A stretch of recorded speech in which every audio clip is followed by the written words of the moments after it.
This is Sarah Stewart Holland. And this is Beth Silvers. Thank you for joining us for Pantsuit Politics.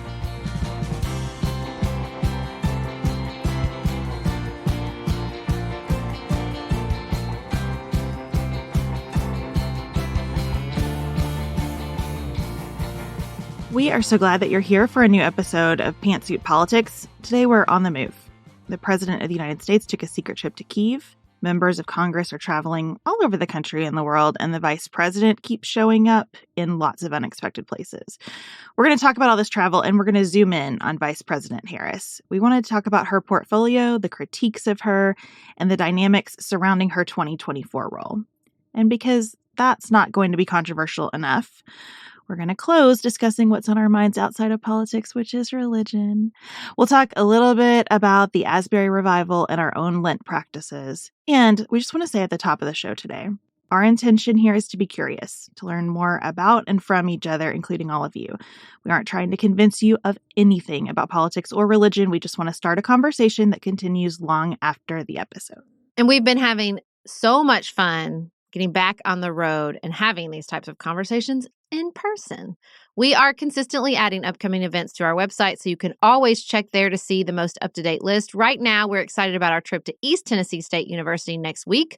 We'll be speaking at their Festival of Ideas on Tuesday evening, February 28th. And then we head to Texas in March to be at Abbey Christian University on Wednesday, March 22nd, and East Dallas Christian Church on Thursday, March 23rd. And of course, we're going to have our big live show in Orlando on Wednesday, April 5th. There is more info about all these events in our show notes, and we are so excited that we will meet so many of you in the next few months. I also want to say, before we move forward into this episode, VIP today goes to Beth, who is very, very sick, but still recording an episode for us. So if it seems a little shorter or different than a normal episode, that is why. She is making the big sacrifices and showing up and being the team player of all team players today. Well, thank you. It takes a team, too, especially when I feel so bad. So I appreciate everybody. Up next, we are going to talk about all the travel happening with our president and our members of Congress.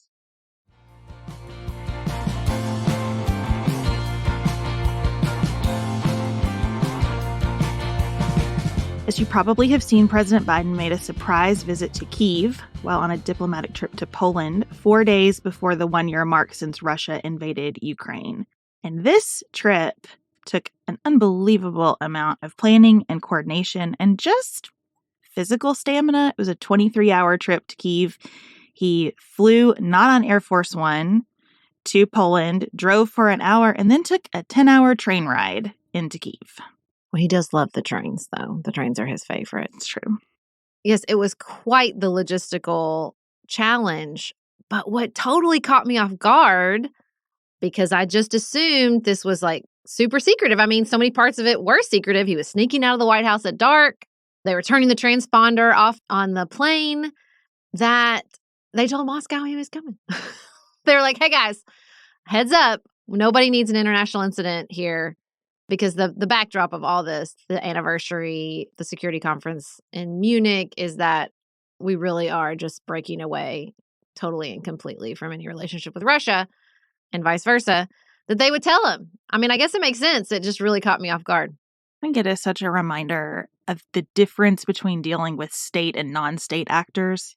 Because even when they are adversaries, state actors often have these formal approaches, some rules of the road. We try so hard to keep things on a path of stability, even in a war where we think Russia is truly the aggressor, a completely unjust war where we're arming Russia's adversary. We still try to keep things on some kind of track. And I find that really comforting. And I also find it really scary to imagine what is known in the world that necessitates a trip like this being so quiet, even when we've given a heads up to Russia. Yeah.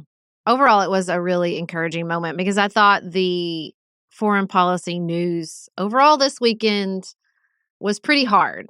You know, there was reporting that China is thinking of offering aid and arms to Russia to continue this war. North Korea fired some interballistic missiles, I believe. It was hard. It was hard to see and realize, particularly after Putin's big speech where he said that they're going to pull back from the START nuclear treaty, that this is where we're heading, right? Like Iran is getting closer and closer to, nuclear grade weapons. And so it is just becoming clearer and clearer that, on one side, we're going to have Iran and North Korea and Russia and China, and on the other side, the West. I think what's even more concerning about that configuration is that it means that we have all kinds of countries in the world who are sort of at play for those countries to bring into alliances. What that means for Africa, what it means for countries in the Indo-Pacific, what it means for Central America and South America. There's just a lot that results from that sort of Cold War configuration that we seem to be returning to in a new way. And I think that means that symbolic gestures are going to become very, very important again. Not that they've ever been unimportant, but it was a big deal that the U.S. president went to Kyiv.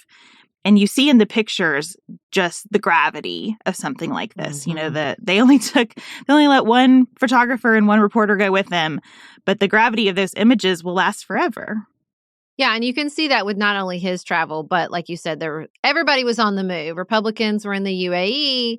We had lots of congressional presence at the Munich Security Conference. I had the sense that, that the world is changing. They're reacting. And it just had a very post-COVID. Okay, we've been neglecting things. Even the START treaty. I mean, we didn't do inspections all through COVID. They started inspections and Russia was like, we don't want to. Even this sort of post-COVID, okay, how are we going to realign? What needs care? What needs attention? You can feel that energy coming from the U.S. as leaders in both the executive and legislative branch travel. We have a small minority of House Republicans who were against Biden's trip to Kyiv. For the most part, it won bipartisan accolades, but a small minority of House Republicans believe that we should stop providing any aid to Ukraine and said, President Biden should have been attending to issues here in the United States. But we did have leaders attending to issues here in the United States.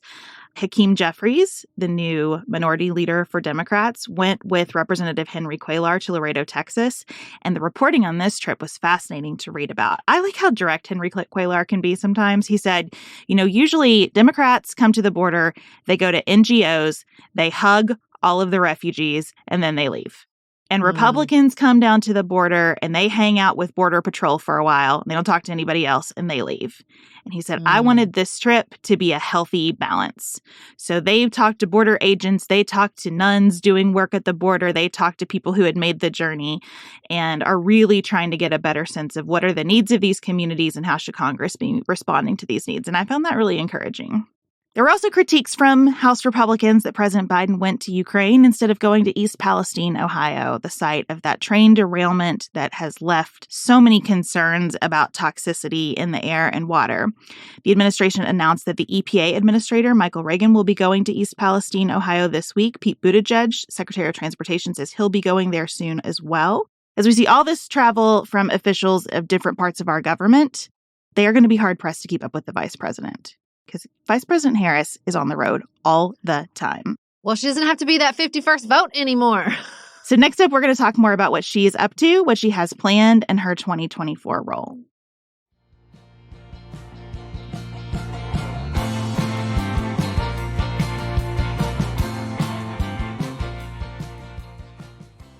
Joe Biden supporters said he had a great night, that he was on. Yeah. He was firing on all cylinders. It's being described as a soft launch for the presidential campaign, which leads me to you, because I want to know how you're feeling. Your supporters are saying you personally are taking a lot of incoming.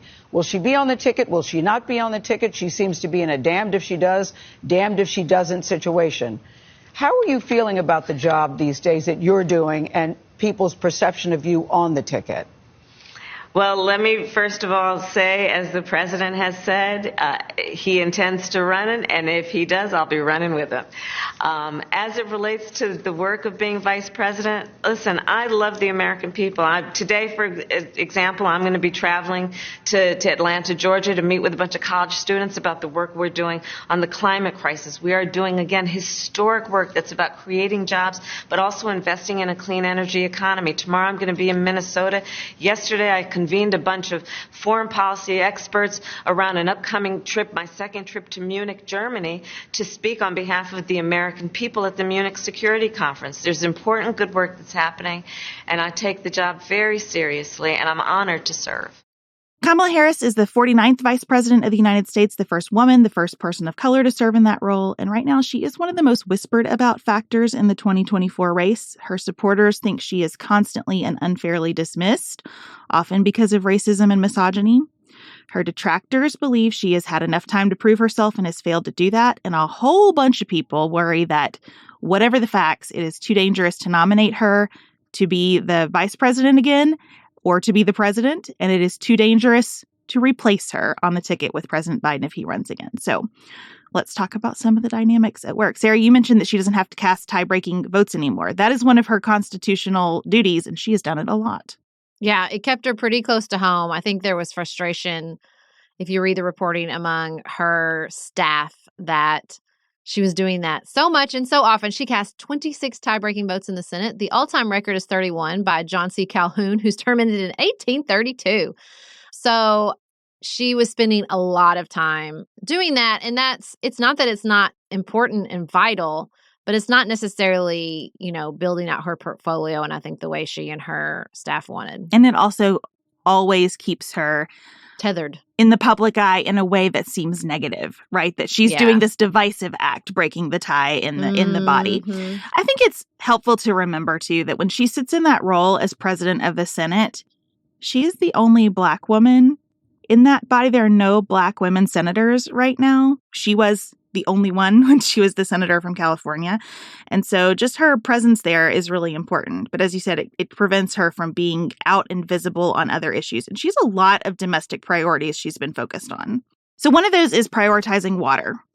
She is talking a lot about global water security, but she's talking about water domestically, too. She's working on removing lead pipes around the country. And she really draws a connection between racial inequality and infrastructure. She says pretty often that your race is the best indicator of what your plumbing looks like in the United States. And so in connection with this work, she is spending a ton of time in very red parts of the United States. She spends time in tiny communities in Mississippi, Louisiana, places that are not going to vote for Democrats in a presidential year. But she wants to care about these overlooked, underserved communities and is making that a priority with her time and her team. And I read that she comes back from these trips with like a list of suggestions and she shoots it out to cabinet officials, and it is really making a dent in how people operate. Well, it also just makes a lot of sense with her experience representing California, where water is always an issue. Drought is always an issue. And you can see that inequality play out in blue states, too. It's not like there aren't small communities in California that are underserved and experience that inequality when it comes to water and other infrastructure issues. She is also the administration's lead on labor and removing barriers to organizing. And labor leaders really like her. Like, I read one person saying she has to pinch herself that the vice president takes labor as seriously as she does. Those are the kinds of issues that might not bear fruit for a long time, but the way she talks about labor, I think, really relates to the way she talks about reproductive rights. She takes these issues to young people. She's on college campuses talking about their rights, both in the workplace and reproductive freedom, and saying, you all have to be the next generation that gets out and stands up for these types of rights. And of course, we know she was tasked by the administration with working on the root causes of the migration issue coming across the southern borders. Her first trip abroad was to Guatemala and Mexico, and she really tried to focus on what are some of the issues that are causing people to flee their own country. And, border crossings are down. Some think it's because of her efforts to build out these public-private partnerships and invest in the Northern Triangle, and that's starting to bear fruit. But that's another long game she's playing. That's not going to have a quick, flashy turnaround. Then in general, she is out and about promoting the administration's accomplishments. She's involved in the implementation of the infrastructure legislation, the inflation reduction legislation. This is, again, where her advocacy for overlooked communities show up. I was reading about her bringing people together soon after the infrastructure legislation was passed and just grilling them on where are these electric car chargers going to be built and what communities are going to be involved in making those decisions, and how are we going to ensure that communities don't get left behind? Who's going to build them? So she asks really probing questions, which you can imagine. I mean, she's a prosecutor. That's when she really shines, when she is getting down to the details of something. And as I've read about her work around big pieces of legislation, it's clear that she's bringing that skill set to the White House. We just don't hear a lot about it. And then, of course, she's taken on a more diplomatic role for the administration beyond just the Northern Triangle. She gave the keynote at the Munich Security Conference we were just talking about and said for the first time that the U.S. believes Russia has committed crimes against humanity in Ukraine. She has been on trips to the Indo-Pacific with lots of summits in the Philippines, Singapore, and Vietnam. So she's building out that aspect of her portfolio as well. So that sounds good and busy and productive. Mm-hmm. Let's talk about the critiques of Vice President Harris. What really struck me as I was doing this research, Sarah, is that she is more popular outside the United States than in the United States. I think this is a statistic that will surprise almost no one. I've heard women in the workplace say this forever, like the community recognizes me as an expert in my field more than the people I work with every day. And that has been true for her. Her Pew Research Center international confidence ratings are on par with President Biden's and Emmanuel Macron's and Olaf Scholz, the German chancellor. So all of this travel and all of the meetings that she conducts and the speeches that she gives are certainly increasing the confidence of the world in her leadership. But she's had some tough media interactions. I think that has contributed to the critique. She had a terrible interview with Lester Holt about immigration early, where she came off as very defensive. And that's, of course, led to her being very press shy. It can kind of become a self-perpetuating situation when a politician becomes distrustful of the press or insecure in front of the press. And there's a lot of pettiness in the coverage surrounding her. I think the way I would summarize this pettiness is that everything becomes a story. Mm-hmm. She was unhappy with a Vogue cover photo of her, and that became a story. The need for her to have a different chair became a story. Just tension between her and the First Lady has become a story. Jill Biden never got over the way Harris attacked Joe Biden in that debate when she talked about the busing situation, and has kind of said from the beginning, like, couldn't we have picked someone who did not go after you this way? There are rumors out there about her selection that she really aggressively campaigned for the job, including smearing some other Black women who were being considered, that Joe Biden really wanted to run with Amy Klobuchar, but after George Floyd's murder felt that he had to choose Harris. So just a lot has become a story that is unflattering. I think the sense is that she and her team have a little bit of a chip on their shoulders because they perceive a lot of acts as being acts of disrespect toward her. And that's tough. I remember a couple of months ago, I went to a debate where a Kentucky Supreme Court justice was referred to as Mrs. Keller instead of Justice Keller during the debate. And it sent me into orbit. I was so angry on her behalf. And as I was thinking about all this press coverage of Vice President Harris, I thought, you know, if I worked for her, the job would be to address that stuff without it becoming a story. And that's just really difficult at this level. Well, and look, there's no debate that there is some sexism and racism in her coverage. If you want to debate whether there's still sexism in coverage of female politicians, I would like to talk to you about Don Lemon's comments about Nikki Haley over the weekend. It's still there. It still exists. And most certainly she's coming into contact with it. But, you know, as far as how her staff feels about it, the truth is there's also a lot of negative staffing stories around her in her office. A lot of turnover, a lot of criticism coming from former staff, which is, you know, not unheard of in Washington, D.C. We just mentioned Amy Klobuchar, for example. But I mean, I think that's also tough to overcome when you're trying to constantly convey that you can be a strong executive. And speaking of racism and misogyny and coverage of her, the right-wing media has had a field day. There are birtherism accusations. She was born in California. She is a U.S. citizen, but her parents are from India and Jamaica. And so that has created a sense, even in like John Eastman memos, about whether she is actually eligible to be the president. Oh, goodness gracious. There are attacks on her laugh. They talk about how she cackles like a witch. It's awful. They say that President Biden is a puppet for her.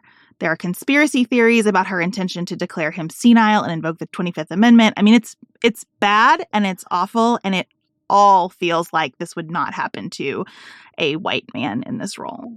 Well, listen, this is your friendly reminder. I just reminded myself that it's time to go back to my conservative relatives who told me that this was the case in 2020, that the second he was elected, that he was going to be gone and she was really the goal, and they're just trying to get Kamala Harris. And so, like, It's like when Barack Obama was president, and every once in a while I'd be like, we still don't live under Sharia law. Hi. Just your friendly text reminder that we still don't live under Sharia law.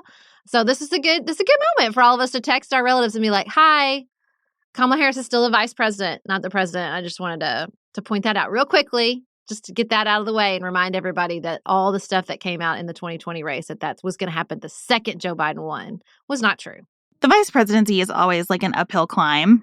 It's hard to get positive attention. It's easy to get negative attention. In some ways, the less visible you are, the better, but then that makes it nearly impossible to raise your profile for a future run for yourself.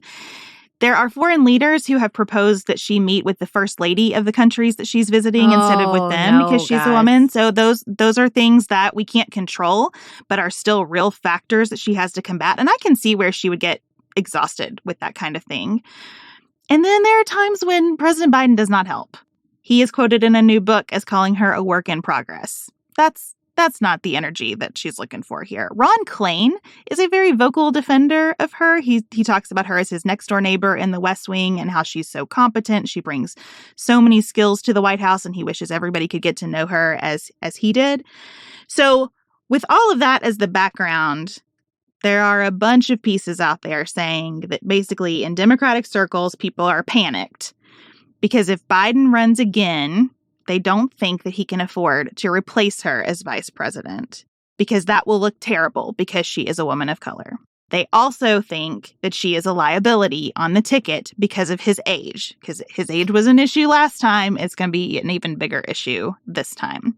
And I just wonder how you're thinking about those critiques, Sarah. Well, when we sat down to do this episode, I really did try to take a minute and think, what of this is just the vice presidency? Because there's absolutely a narrative that is very difficult to become president after being the vice president. That is just a tough gig.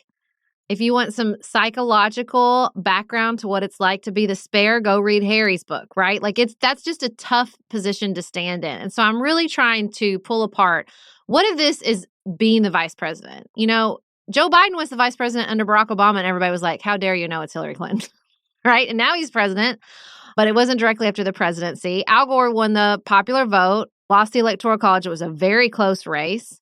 Dick Cheney never seemed to want to run. Mike Pence is not going to waltz into the Republican primary under literally anyone's analysis. George H.W. only served one term. Gerald Ford was struggling, right? Like, it's just a tough gig. Like, any way you slice it, it's a tough gig. And being a woman of color, it's not going to make the gig easier. It's only going to make it harder. So I think she is struggling under the weight of identity politics, under the weight of this position generally. I think she's doing as best she can. I don't have any historical example to draw on of some just incredibly politically astute vice president who just rocked it from the word go, which to me tells me if I don't have an example, then that's not available to us, right? Like this is built into the position. Doesn't mean she can't become the candidate. Doesn't mean she can't become president. It just means that some of this, I think, is baked in. I think that's absolutely right. I also think that the primary critique of her is her media interaction. And it's not like President Biden's good at that. He's gotten better, but it's not like he's great at that. And if they wanted someone who was going to be great at that in the vice president's spot, they had lots of choices. You know, they didn't pick her for that reason, and that's okay.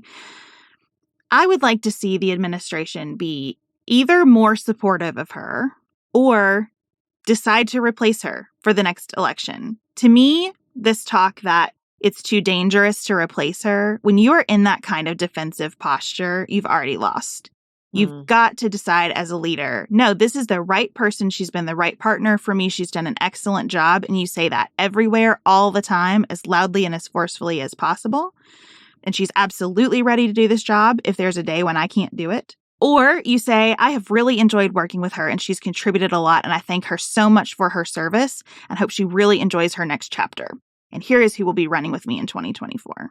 Yeah, I don't think she's done anything bad enough to justify that. Like, I think her media interactions are tough. That's not something she can't overcome. I think the reporting about her staff dynamics, although that has died down tremendously, so hopefully she's working on that. So I don't think she's done anything to justify replacing her. Not because it's dangerous to replace her, but because I think what she brought to the ticket the first time, she still brings to the ticket. I do not think that she is this overwhelming liability. I really do think so much of that is just how we talk about vice presidents. I mean, there was talk about replacing Pence. Come on, like they do it every time. It's like the vice president media industrial complex. I think that what I'm saying is I really do put the responsibility from here on President Biden. When you appoint someone to be a first in a position, you are committing to a lot past that appointment. You are saying, I'm going to be here to support you through what I know is going to be a challenging road. And I just think he needs to do that or not. If he really has problems with her, there's a ton that goes on. I mean, it was difficult to find the information about what she is publicly doing. I'm sure that there's private stuff happening that we don't understand. And whatever it is, I just need the leadership of the White House to say this is what we're doing next. And I wish everybody else would shush about it, honestly. I mean, it seems like they've decided to move forward with her. So I think we're to the shush portion of the program for sure.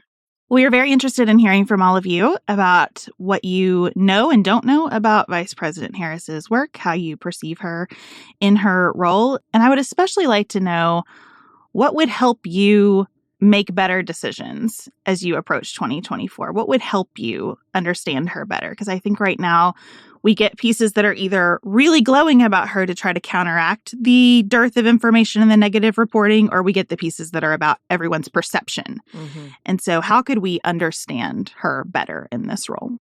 Next up, we are going to talk about the Asbury revival and our Lent practices.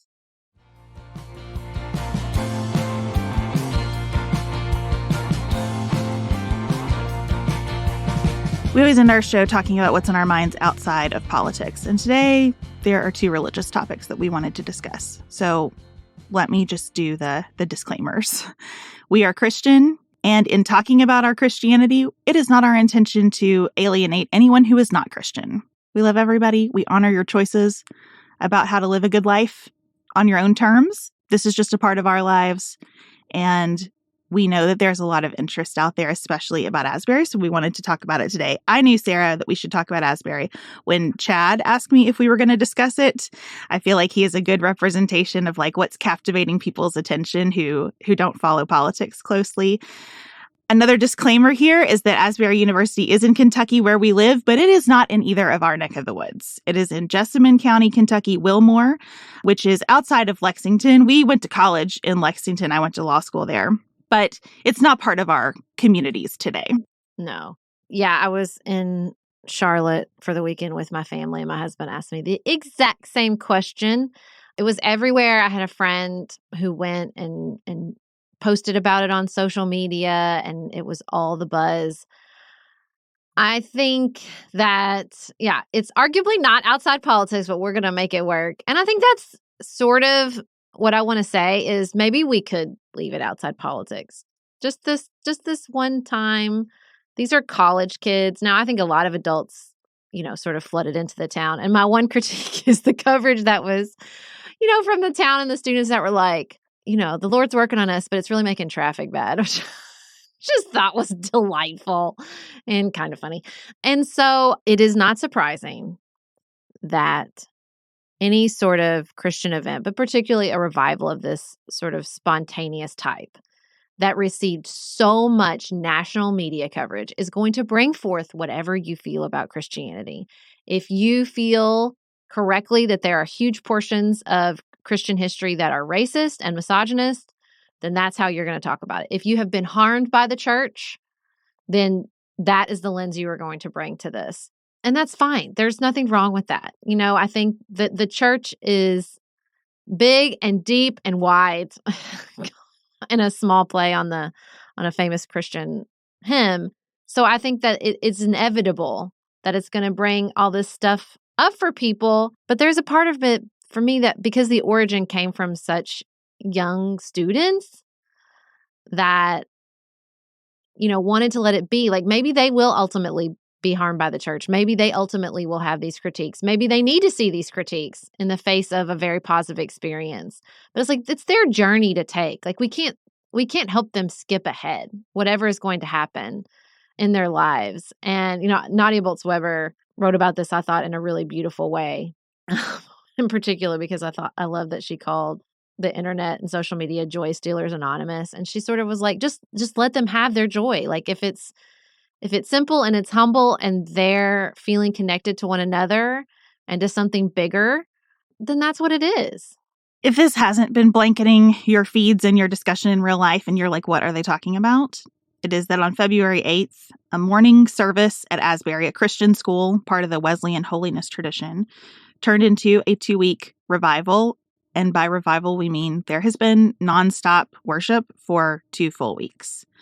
And people flooding in to this school that has a population of less than 1,700 students in a pretty small town. And the school has sent a pretty clear message that this is for and about its students, like you were saying, Sarah. It is not a PR campaign for the school. It's not for celebrities. And they have said it is a beautiful thing. It is also really, really hard. Neither the school nor the town has the infrastructure to support this. There are big safety concerns. And in light of all of that, the last public service is going to take place on Wednesday this week. But it has touched a nerve, and it is spreading to other campuses. I saw that it's happening at Northern Kentucky University's campus, which is just a few miles away from me now. I wondered what revival meant to you, Sarah. So I grew up in, as I've talked about it before, kind of a weird Baptist church.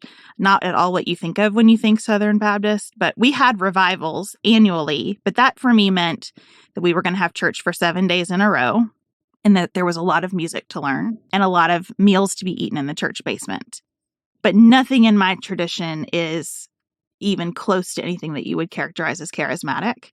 It was just like a time of focus on church. That's what revival meant for me.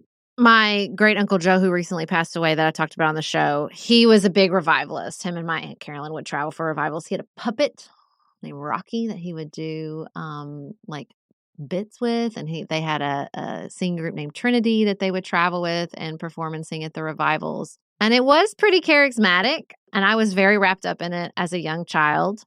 And to the point we made in the first segment about travel post-COVID, to me, this is a very predictable post-COVID phenomenon, that we would see this revival when people felt disconnected and discouraged and just sad and angry and hurt about the state of the world and the state of the church. And so I think this sort of spontaneous uprising, particularly among young people, is completely unsurprising.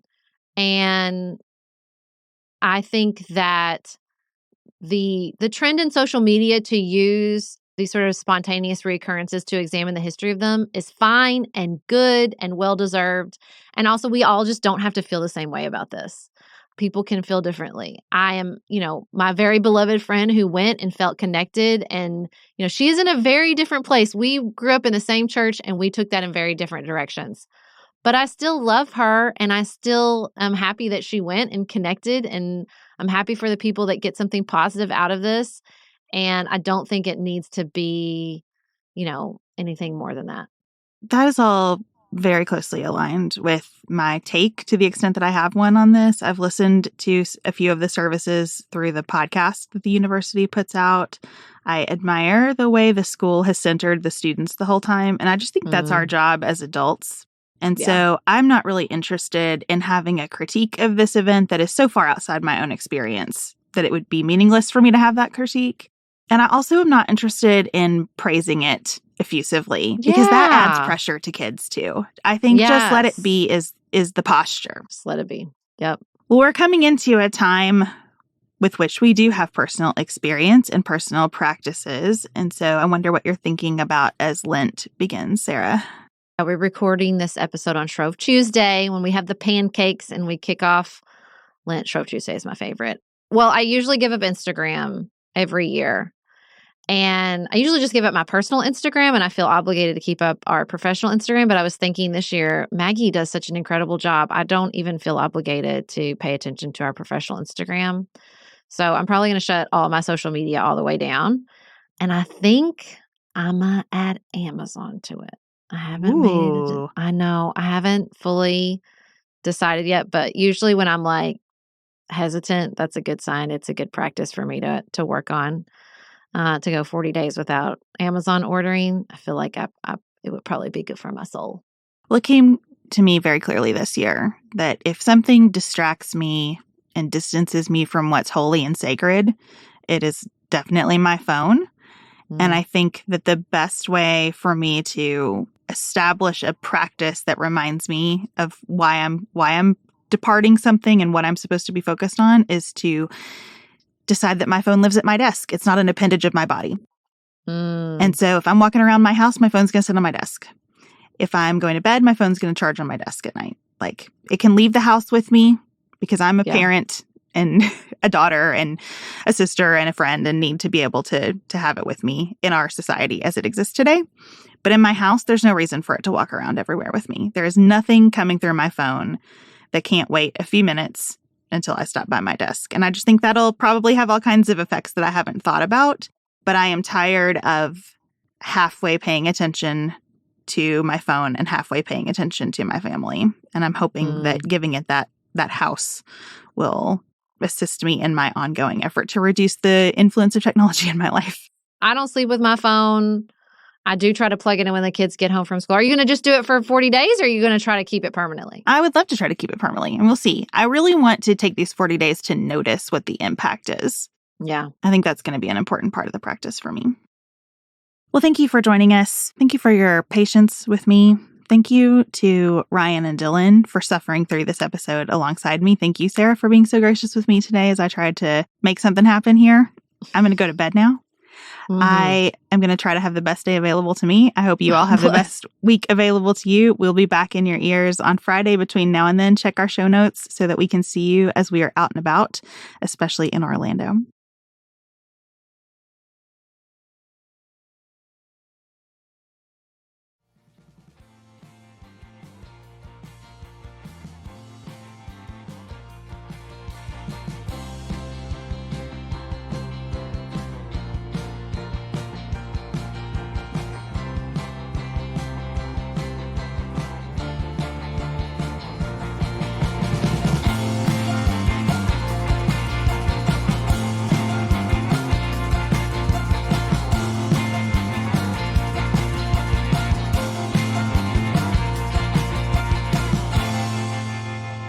Pantsuit Politics is produced by Studio D Podcast Production. Elise Knapp is our managing director. Maggie Penton is our community engagement manager. Dante Lima is the composer and performer of our theme music. Our show is listener-supported. Special thanks to our executive producers. Martha Brunitsky, Allie Edwards, Janice Elliott, Sarah Greenup, Julie Haller, Helen Handley, Tiffany Hassler, Emily Holiday, Katie Johnson, Katina Zuganellis-Kasling, Barry Kaufman, Molly Kors, Catherine Vollmer, Lori Ladow, Lily McClure, Linda Daniel, Emily Neasley. There's a ton that goes on. I mean, it was Connie difficult Peterson, to find Tracy the information Putoff, about what she is Sarah publicly Ralph, doing. Jeremy I'm sure Sequoia, that there's Katie private stuff Stigers, happening that we don't Karen understand. Annika Hang on, I feel like I'm going to pass out. Nick and Elisa Valelli, Amy Whited, Emily Helen Olson, Lee Shea McDonough, Morgan McHugh, Really Jeff sorry. Davis, Melinda Johnston, Michelle Wood, Joshua Allen, Nicole